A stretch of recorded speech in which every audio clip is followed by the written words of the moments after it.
ቤዛዊተ ዓለም ሰአሊተ ምህረት መዝገበ ብርሃን የበላይ ሰብ እመቤት አቁራሪተ መዓት ወለተ ዳዊት ዕፀ ሕይወት ምልዕተ ክብር ጽላተ ኪዳን የደስታ የሰላም የፍቅር እናቱ። ሰላም ደህናችሁ ውድ የዩቲዩብ ቤተሰቦች እንኳን ወደዚህ ዩቲዩብ ቻናል በደህና መጣችሁ። ዛሬም እንደተለመደው እንማማርባችኋለን ብዬ ያሰብኳቸውን ቪዲዮዎች ይዤ መጥቻለሁ። ለቤቱ አዲስ ከሆናችሁ ሰብስክራይብ እያደረጋችሁ ይሄን ቤተሰብ ተቀላቀሉ። ላይክ፣ ሼር እና ኮሜንት መጻፍም እንዳይረሳ። ትንሽ ሰሞኑን ጠፋ ስላልን ይሄ ቪዲዮ ብዙዎች ጋር ላይደርስ ይችላል። ስለዚህ በተቻላችሁ መጠን ይሄን ቪዲዮ ሼር እያደረጋችሁ ብዙዎች ጋር እንዲደርስ አድርጉልን። ወደ ቪዲዮ። ሰው በህይወቱ የሚወደው ነገር ቢኖር የሚረዳው ሰው ነው። ከተረዳንለት ወደ ራሱ ካወረን ድክመቶቹ ሁሉ ተትቶ ለኛ መኖር ይጀምራል። እነዚህን እንዲያደርጉ ነው እግዚአብሔር ከባልና ከሚስት በላይ የሚሰጠው በምድር ላይ ክቡር ነገር የለም። ትዳር ባይኖር እመቤታችን ራሱ እኮ አትወለድም። የትዳር ውጤት ናት ክርስቶስ። ስለዚህ እሷ ባትኖር ደግሞ ከየት ይወለዳልና ክብር ልንሰጠው ይገባል። ታዲያ ይሄንን ነገር መጀመሪያ ምን ልናደርግ ይገባል ከተባለ ቅዱስ ጳውሎስ ሁለት ነገሮችን አድርጓል። እደውኑ ያፍቅሩ አንስቲያሆሙ አንስትኒ ተአዘዛ ለአምታቲክ። ሁለት ድርሻ ነው የሰጠ። እነዚህን ድርሻዎች ዝም ብሎ ያገባል ክርስቲያኑ ግን አያውቃቸውም። ሴቶች ሆይ ለባሎቻችሁ ታዘዙ። ወንድ የሚፈልገው መታዘዝ ነው ማለት ነው። እሺ ባይ መሆንን ይፈልጋል። ያንን ሲያደርጉለት መግዛት እኮ ነው በራሱ እኮ እሺ የሚል ሰው ነው የሚገዛ። የሴት ልጅ ትክክለኛ መልኳ እሺ ነው። እሺ የምትለው ከሆነ ከዚህ በኋላ ሁሉን ነገር ባሪያ ሆኖ ልክ እዚህ በገመድ እንደሚጎተት በግ እንደፈለገች ማዘዝ ትችላለች ማለት ነው። ስለዚህ በከመ ቤተ ክርስቲያን ትእዘዙ ለክርስቶስ ከማሁ አንስትን ተአዘዛ ለአምታቲከ። ቤተ ክርስቲያን ለክርስቶስ እንደምትታዘዝ ሴቶችም ለባሎቻችሁ ታዘዙ። ይሄን መታዘዝ አንዱ ነገር። አሁን ይሄን ግብአት ታደርግለታለች ወይ ከመፋታት በፊት እሺ ማለትን፣ በጎ መሆንን፣ ብሩህ ገጽ ማሳየትን፣ መታዘዝን። ደግሞ በጣም የሚያስደንቀው ነገር ትዳር ያህል ቀሎ ነው እንጂ ከመዘለግ ዚነን የሚለው ለክርስቶስ ለባሎቻችሁ ስትታዘዙ ለክርስቶስ እንደምትታዘዙ ቁጠሩት። በዚህ መጠን ደስ ትሰኝበታለች ወይ? የሱን ጠባይ ስትችል የክርስቶስን መስቀል እየተሸከመች እንደሆነ ትረዳዋለች። ይሄንን አድርጎ መቻል ይገባል። ስህተቶችን ደግሞ አንድ ሰው አለመቆጣጠር። ሰው አየሁ ካሉት አይስተካከልም። አይቶ ማለፍን መልመድ፣ አንዳንድ ስህተቶችን ለራሱ መተው። እንደዚህ ማድረግን ካደረጉ በኋላ ደግሞ እንመጣል። አሁን አባታችን አባ ገብረ ኪዳንን ቃለ ሕይወት ያሰማልን፣ የአገልግሎት ዘመናቸውን ይባርክልን። ድንቅ የሆነ ትምህርትን ሰጥተውናል። እንደ ተማማርንበት አልጠራጠርም። ወደ ቀጣይ ቪዲዮ እንሄዳለን። ኪዳነ ምሕረት ደጅ ሄዶ ያፈረ ማን ነው ወገኖቼ? እሷን ለምኗት ድረሽልኝ ብሏት፣ ከልጅሽ ከወዳጅሽ አማልጂኝ ብሏት፣ ምስጢር ያልተፈታለት ቋጠሮ ያልተበጠሰለት የተሰነጠቀው ያልተጠገነለት የተሰበረው ያልታደሰለት የፈረሰው ያልተጠገነለት ማን ነው ወገኖቼ? እንዴ ከጥቅስ በላይ አይደለች እንዴ እሷ? ምዕመናን እኔ አንድ ተአምራት ልንገራችሁ። አንድ ሰው ለምስክርነት ቆሞ መጣ። ሚስቴ 4 ጊዜ ሰርጀሪ ተደርጋለች አለ። እጢ ለአራተኛው ሰርጀሪ ሆስፒታል ስንገባ 20 ሺህ ብር አምጣሉኝ አለ። 20 ሺህ ብር መስጠት አያቅተኝም አለ። እኔ ግን ንግግሬ የተወደድሽ ኪዳነ ምሕረት ይቺን ሚስቴን እባክሽ ከዚህ በላይ ሰርጀሪ አትሰራ እባክሽ አንቺ ፍቻት እያልኩ ሆስፒታል ውስጥ እመቤታችንን ማናገር ጀመርኳል። ከዛ ሪፈራሉን አለ። የሪፈር ወረቀቱን ይዤ እኔ ግን የምነጋገረው ሚስቴን አንቺ አድኝልኝ እያልኩ እያወራው ባጃጅ ውስጥ ገባንና አለ ወደ ኪዳነ ምሕረት ቤተክርስቲያን ሄድን አለ። በሸክም ነው ያለችው አለ።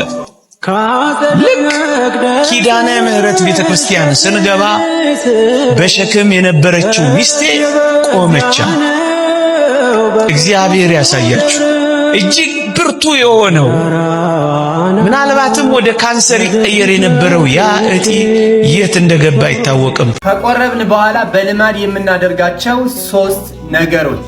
ይህ ቪዲዮ ለሌሎች እህቶች ወንድሞች እንደሚጠቅማቸው እርግጠኛ ስለሆን ሼር፣ ኮፒ ሊንክ እያደረጋችሁ ኮሜንት ላይ ቁርባን እያላችሁ ጻፉ። እንግዲህ ብዙዎቻችሁ በውስጥ ከምትጠይቁን ጥያቄዎች መካከል ከቆረብን በኋላ ልናደርጋቸው የማይገቡ ነገሮች የትኞቹ ናቸው? የቤተ ክርስቲያን አስተምሮ ምንድነው እያላችሁ ትጠይቁናላችሁ። በቤተ ክርስቲያን አስተምሮ መሰረት የሌላቸው በልማድ ብቻ የምናደርጋቸውን 3 ዋና ዋና ነገሮች እነግራችኋለሁ። የመጀመሪያው ሰው ሌሎች ሰዎችን ሰላም ማለት የለበትም የሚል ነው። እንደዚህ የሚሉ ሰዎች አሉ። ነገር ግን ሌሎችን ሰላም ብንላቸው ወይም ሰላምታ ብንሰጣቸው ብናቀርብላቸው ምንም አይነት ጉዳት የለውም። ሁለተኛው ደግሞ የቆረበ ሰው ምግብ ማትረፍ የለበትም እያሉ የቆረቡ ሰዎች ከአቅማቸው በላይ እንዲመገቡ የሚያደርጉ አንዳንድ ሰዎች አሉ። የቆረበ ሰው ምግብ ቢያተርፍ ምን ችግር አለው? ይህም የቤተ ክርስቲያን አስተምሮ አይደለም። የቆረበ ሰው በመጠኑ በልኩ መመገብ አለበት እንጂ ምግብ እንዳታተርፍ፣ የቆረበ ሰው ምግብ አያተርፍም በማለት ከአቅማቸው በላይ እንዲመገቡ ማድረግ በራሱ ኃጢአት ነው።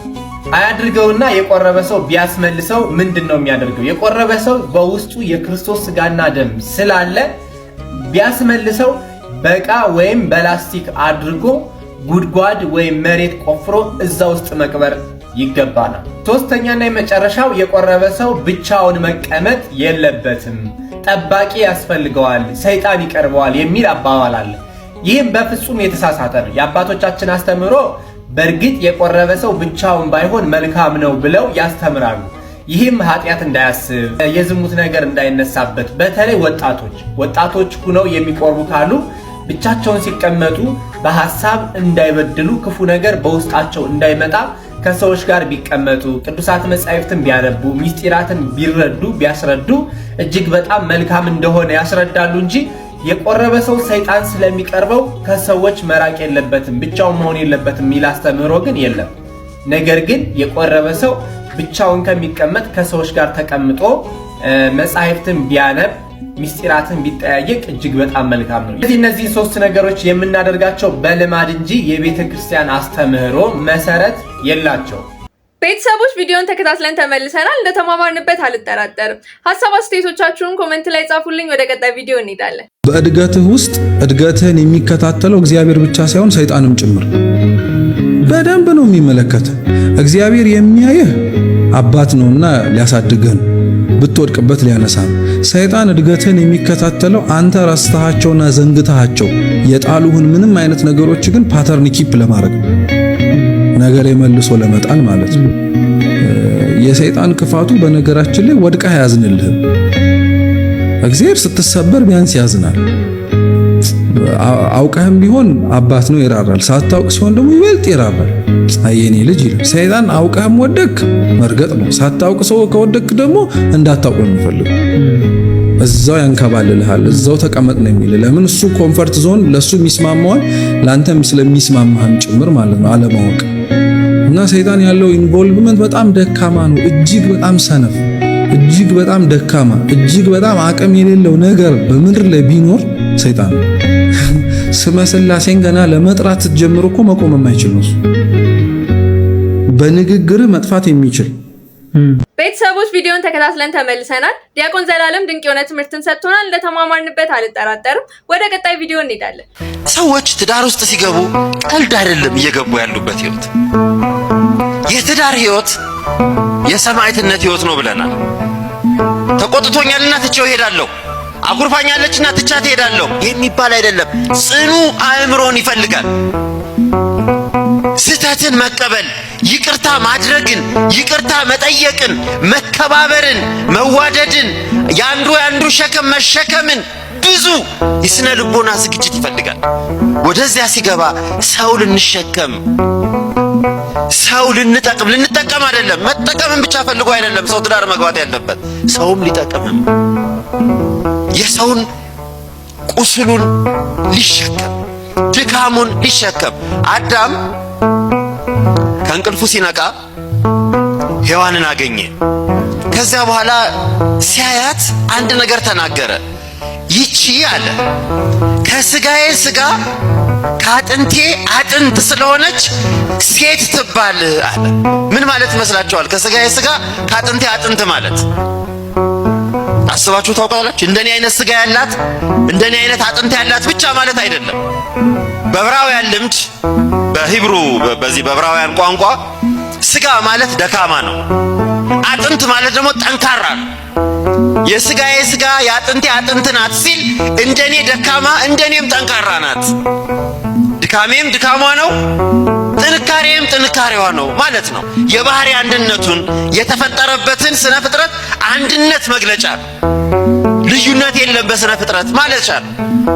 ብዙ እነዚህ ነገር በሚገባው ቀን አንዳንድ ሰው ትዳርን የሚፈልገው ደካማ ጎኑን ለመሸፈን ይሆናል። ይሄ የተሳሳተ ግምት ነው። አንዳንዱ ሰው ትዳርን የሚፈልገው የሌለውን ለማሟላት ይሆናል። ይሄም ትክክለኛ አይደለም። ትዳር ሁሉንም ነገር ሙሉውን ሰው መቀበል፣ ሙሉ ራስን ለሰው አሳልፎ ለትዳር አጋር አሳልፎ መስጠት ነው።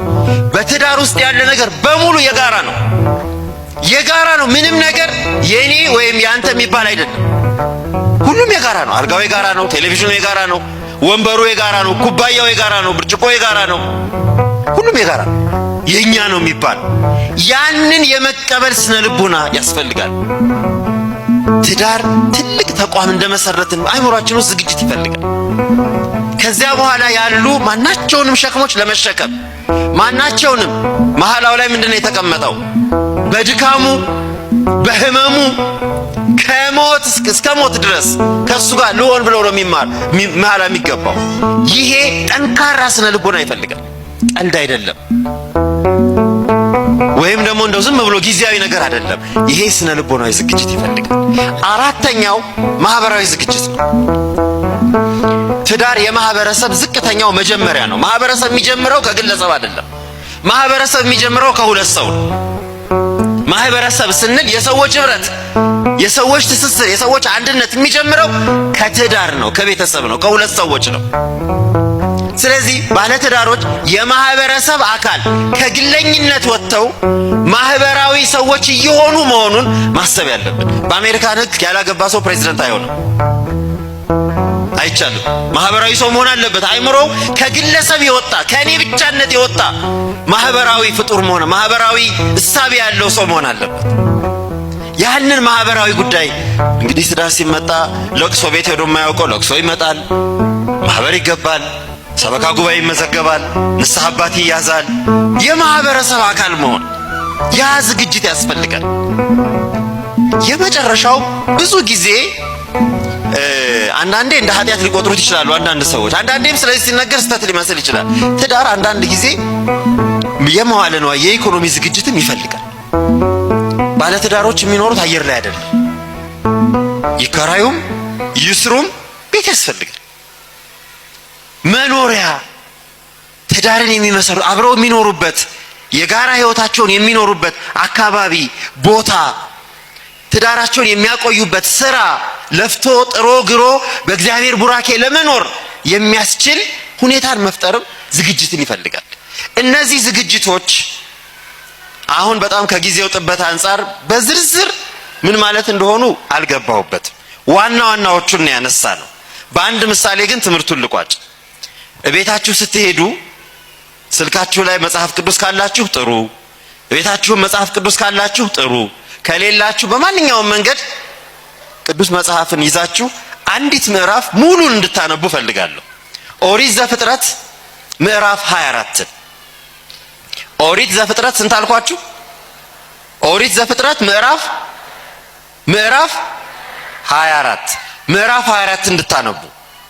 አብርሃም አረጀ ብሎ ይጀምራል። ሸመገለ፣ አብርሃም ደከመ። ስለ አብርሃምና ስለ ልጁ ይስሐቅ ነው ታሪኩ።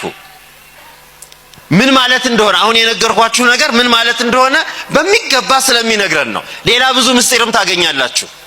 አብርሃም አረጀ፣ ባለሟሉን ጠራና እንግዲህ አንድ ነገር ላዝህ ነው፣ ልጄ በቅቷል፣ ለትዳር ደርሷል አለ ይስሐቅን። አያችሁ ምን ማለት ነው?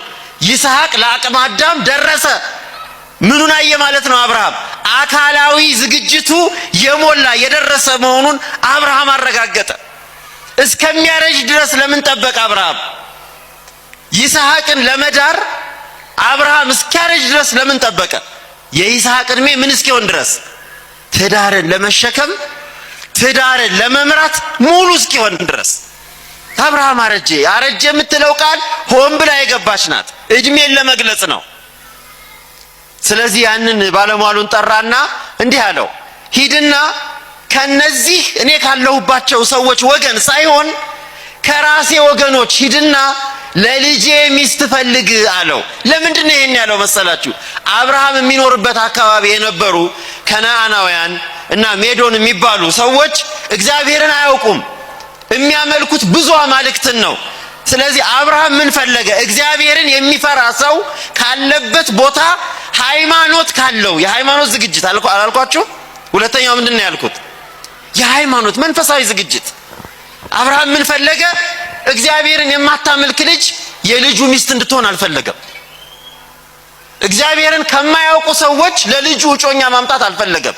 ማልልኝ አለው። ተመልከቱ፣ ከነሱ እንዳታመጣ ውበታቸው ቢያምርህ፣ ሰውነታቸው፣ ቁመናቸው ደስ ይብልህ፣ ለይስሐቅማ ለጌታዬ ለአብርሃም ልጅ የምትሆነው ይህች ነች ብለህ ሃይማኖቷ ጠማማ የሆነ እግዚአብሔርን የማታውቅ ቤተሰብ ያላት አምጥተህ አምልኮቱን እግዚአብሔር የገባልኝን ቃል ኪዳን እንዳታበላሽ ሄደህ ከራሴ ወገን ሩቅ አገር ሄዶ እግዚአብሔርን ከሚያውቅ ቤተሰብ ሚስት እንዲያመጣ። ይሄ መንፈሳዊ ሃይማኖታዊ ዝግጅት ያልኳችሁ። ያሎሌ በአብርሃም ጉልበት ስር ምሎ ለልጁ አባት እንግዲህ አንተ ጸሎት ትርዳኝ ብሎ አያችሁ፣ ጸሎትህ ትርዳኝ ብሎ ሩቅ አገር ሄደ። በታማኝነት ለይስሐቅ ሚስት ሊፈልግ ለጌታው ልጅ ለአብርሃም ልጅ ሚስት ሊፈልግ ሩቅ አገር ሄደ። አንድ ከተማ ያ የተባለበት ቦታ ደረሰ። እግዚአብሔርን የሚያውቅ የአብርሃም ቤተሰብ ወዳለበት የእምነት ቤተሰብ ወዳለበት እዚያ ሲደርስ አሁንም ዝም ብሎ መንገድ ላይ ቆሞ ደስ የሚሉ ሴቶችን አልፈለገም። ምን አረገ መሰላችሁ? የሄደው የት ነው? የውሃ ጉድጓድ ቦታ ሄደ። ውሃ ሴቶች ልጆች ውሃ የሚቀዱበት ቦታ። የዚህ ምሳሌ በኋላ ነግራቸዋለሁ። ግን ዋናው ምንድነው? እዚያ ቦታ ላይ ቆመና ጸሎት አደረገ። አሁን መንፈሳዊን አልጨረስኩ። የአብርሃም ሎሌ የአብርሃም ባለሟል እግዚአብሔርን ጠየቀ። ምን ብሎ ተሳለ? መጠየቅ ብቻ አይደለም፣ ስለትንም ተሳለ። ጥብቅ ጸሎትን ጸለየ። እግዚአብሔር አምላኬ ሆይ፣ የጌታዬ አምላክ ሆይ፣ አንተ ከአባቴ ከጌታዬ ከአብርሃም ጋር እንዳለ ከኔም ጋር ዛሬ ሁን፣ ለጌታዬ የምትሆነውን ልጅ ዛሬ ምረጥ አለ። መንፈሳዊ ዝግጅት ማለት ይሄ ነው። ትዳር። እሺ፣ አባታችን በመካከላችን ተገኝተዋል።